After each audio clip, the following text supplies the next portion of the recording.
guys, welcome back to Boots and Bounty Homestead. Today we are in the kitchen.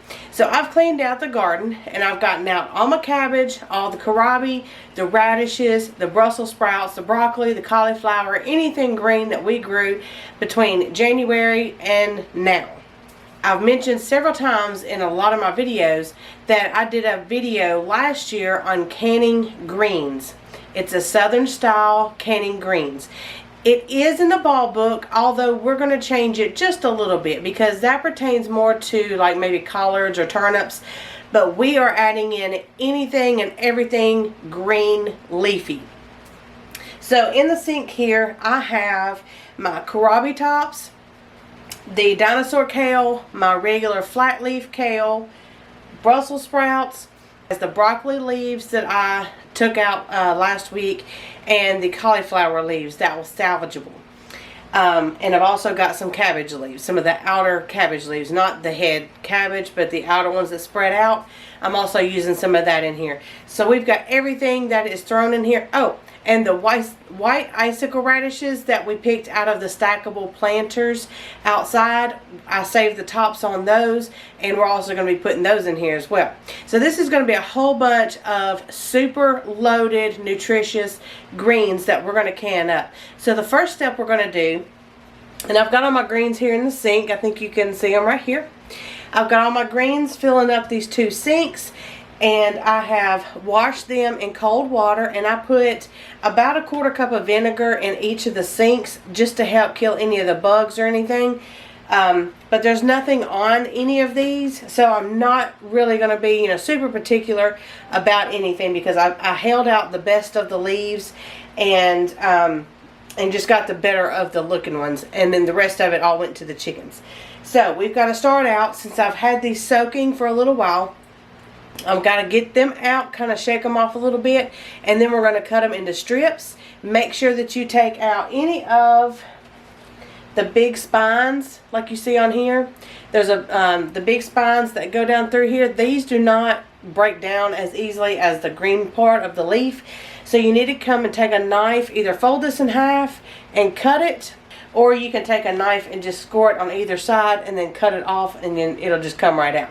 So you can do that either way, because some of the vegetables have a little bit more thicker stem than others, like the cabbage and the broccoli and the Brussels sprouts. Those have a bigger stem than some of the kale. But you want to keep it about 1/4 of an inch or less thick, round. You don't want it like as big as your pinky or anything, because it just won't break down, it won't cook, and it's going to be real chewy. So I'm going to go through this, and I'll bring you back. I'll probably go ahead and de-spine these, or de-stem them, and cut them in strips. And all I'm going to do is stack them on top of each other, fold it in half, and either get some scissors or a knife and just cut in like 1/2 inch strips, and then I'll bring you along to the next step. So I'll see you in a minute. Okay guys, so I called in reinforcements and had Steven come in here and help me. Still took me about an hour to get them all cut up. So we've got them in a pot here. Now for the recipe, it calls for 8 to 10 cups of the green leafy vegetables, or the green leaves, and for 2 cups of water. You're going to put it in a pan here, or in a some kind of pot, and you're going to steam it. Use about 10 minutes or so, and they start out as bright green, and then whenever they start getting steamed, they turn green. So you can see the difference. I'll hold up both. This is one of the newer ones, and then this darker green is some of the ones that have been steaming in here. So I'm going to cover this up and let it steam for about 10 minutes, and then I'll bring you back and we'll continue the recipe. Okay guys, so this has been steaming. I'm going to go ahead and cut it off for just a minute, and you will see in here that these have turned a really dark green color. And now we're going to go ahead and add the rest of the recipe. Now I had enough to make 4 batches. So I'm going to put the 1 batch recipe in the description, and then I will tell you what the recipe calls for and what I'm using for the 4. So you don't get confused on that. So we're going to go ahead, and you do have to pressure can this recipe. So if you have a pressure canner, you can be getting that ready. Let's go ahead and get our items together and get this prepared so we can go ahead and get it in jars and get it canned. So with this recipe, you can put meat in here if you want. You like a ham or a bacon or something like that. You can do that because we are going to pressure can it long enough to where it will be safe for the meat. Okay, so we're going to get everything together. We're going to need brown sugar, vinegar, garlic, salt, and chicken broth. So let me go get these items enough for 4 batches, and then I'll be right back with you guys. Okay, so to this, guys, we're going to have to add 8 tablespoons of brown sugar. I've got 1, 2, 3, 4, 5, 6, 7, and this will be 8 tablespoons of brown sugar. So in a regular recipe, it'll be 2 tablespoons. 2 teaspoons of vinegar. So it'll be 8 teaspoons. And if you don't know, a tablespoon is 3 teaspoons. So I'm going to do 2, about 2.5. 1, 2. Alright, garlic is 3 teaspoons, so that's going to be 4 tablespoons for me. 1, 2, 3, and 4. And then we need 2 teaspoons of salt. And I use pink Himalayan salt. I need 8 teaspoons, so I'm going to go ahead and do about 2.5 tablespoons. Now don't let the salt content scare you because you will need it to help with the preservation. Alright, and then we need chicken broth. And I've got some here that I have been kind of saving up to use. A little bit of this, a little bit of that. And I'm not going to use, because see, I would have to use, it says 3 cups, so I would have to use 12 cups. Last time I did that, oh my goodness, that was a hot mess. So I ended up using like 6 or 7 cups in like a quartered, not a quartered, a recipe that was quadrupled, and it worked fine. So the chicken broth you'll kind of have to eye just a little bit. So I've done probably about 4 there, and I'm going to go ahead and add the rest of this. And then we'll see what she looks like.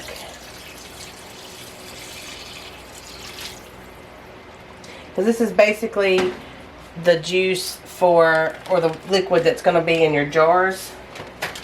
But we will be packing it pretty tight. So there's not going to be a whole lot of room left. Let me bring you guys in here so you can see what we look like. And all this white stuff is the chicken fat. So it's got to come back up to heat. But there's our greens. Very pretty.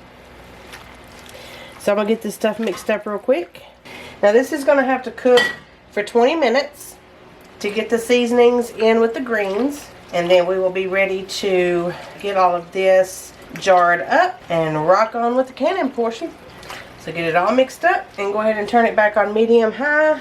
Bring this to just a low simmer. You want it a pretty good rolling boil, but just a low, kind of low boil. In the meantime, guys, go ahead and get your jars, lids, and rings out. Get them washed, sterilized, however you prepare them.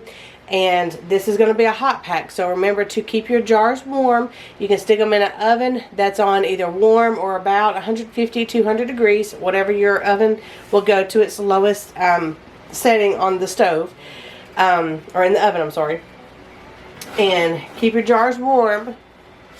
And you can go ahead and get your canner out and be warming up the water in it. And I'll go ahead and tell you, in a 16 quart pressure canner, you want to add a gallon of water. So you can go ahead and start that just on medium or something. Just keep it real low until we get ready to jar them up. So go ahead and wash your jars and let this cook for 20 minutes. Let's start the timer. Alright guys, so we've got our jars here. You do need a funnel, and it's better if you use the wide mouth jars for this this recipe to get the greens in and out of. If it was something a little bit smaller, or easier to get in and out, well, you could use a regular mouth. But I like the wide mouth for this because whenever you go to heat them up, you can just dump them out into a bowl and heat them up personal serving size. You also need a funnel here and a ladle, and then you need some kind of debubbling tool. Alright, so to to start filling these up, make sure your jars are warm. And you want them, you don't want to push them down and pack them so much that you see the liquids come back up the top. You know what I mean? You want to just loosely kind of tap them, because I packed them in really tight last year and I had like no liquid in them whatsoever. Alright, so there's our first jar, and we want to leave a 1-inch headspace. And then you're going to take the juice that you cooked them in and then go ahead and fill the jar up to your 1-inch headspace. And this is where you want to use your debubbler to get down in there. I usually, like I said, usually use a chopstick, but that's temporarily unavailable. So you want to go around the edge, make sure all the bubbles are out. As the bubbles come up, the water level will go down. So you may need to add some more in there. You do want your greens to be covered.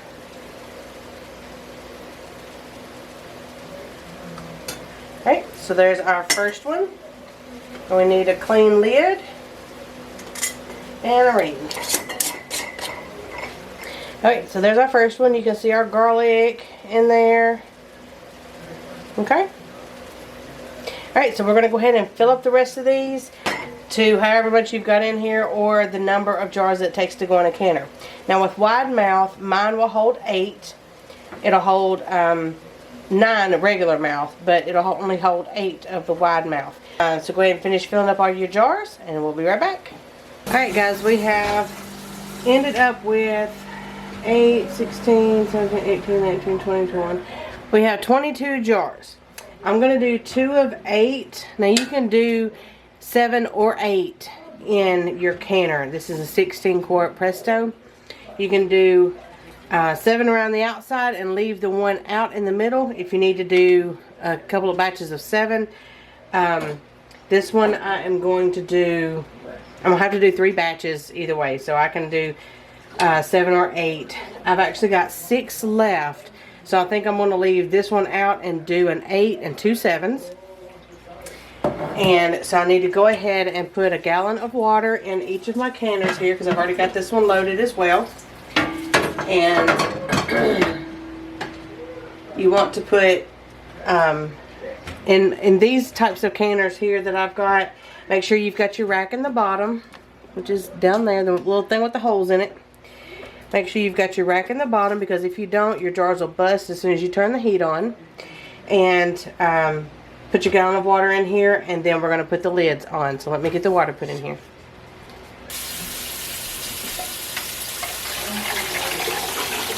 If you have a jar in the middle, you can go ahead and pull that out and pour your water in there, and then just put it back, so that way it doesn't splash everywhere whenever it hits the lid. Now on these, you need to find your little arrow on here, little arrow, and match it up with the arrow on the handle. It'll have a little sticker. Match it up, push it down, twist it, make sure it's centered on the eye. You're going to need 10 pounds of pressure if you are 0 to 3,000 feet. Anything above 3,000 feet water level, sea level, you need to look in the Ball Canyon book under the Southern Greens recipe. I'm going to go ahead and fill this one up as well.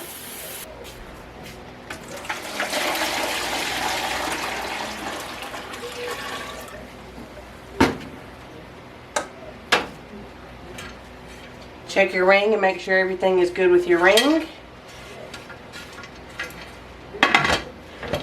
Push down and twist. 10 pounds of pressure. Now both of these are going to go on high until we start to get the jiggling with the weight. So I'll bring you back and show you that as always. With these extra jars that I have back here, the 6 extra jars, I'm going to let them cool off while I am processing the other canners. And then it's already getting late, so I'm going to stick them in the refrigerator, get them out in the morning, and let them kind of come to room temperature just a little bit. And then I'll go ahead and process them in the canner tomorrow. Alright, so our first one back here that is jiggling, just started. So what we're going to do is, on my stove, I'm going to turn it down to medium-high because I have learned that's where it needs to be. But it is going to slow down. You also see this little knob back here has popped up. And this is, you want it like a hula dancer, not like Shakira. So it's just going to rock back and forth. It's starting to slow down a little bit. If it gets too slow and stops, we need to turn it up just a little bit.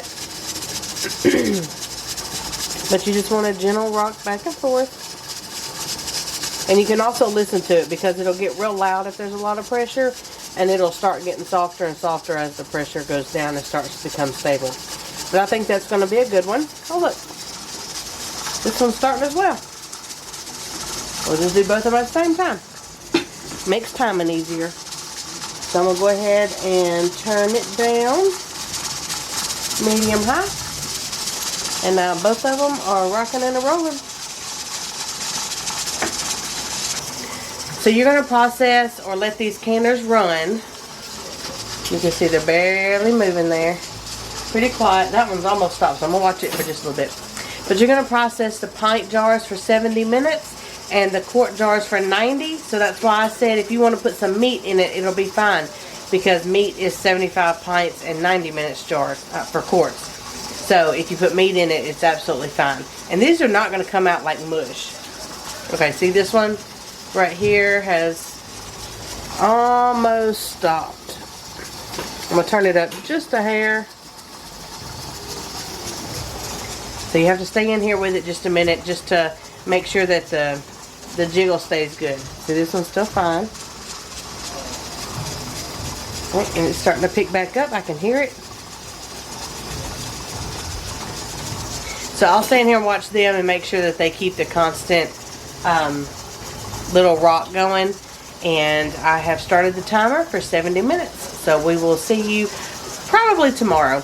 Once the timer goes off, cut them off. Just let them sit here. Don't mess with them. If you have to move them, wait until the little pressure valve back here has dropped before you go touching it, because you don't want to accidentally bump the top and it come off because of all the pressure still built up in there. So hang tight for a little bit. Alright guys, so our timer has went off for 70 minutes. We'll cut both of these off. You can see they're still going, still at it. Alright, so we've got these cut off.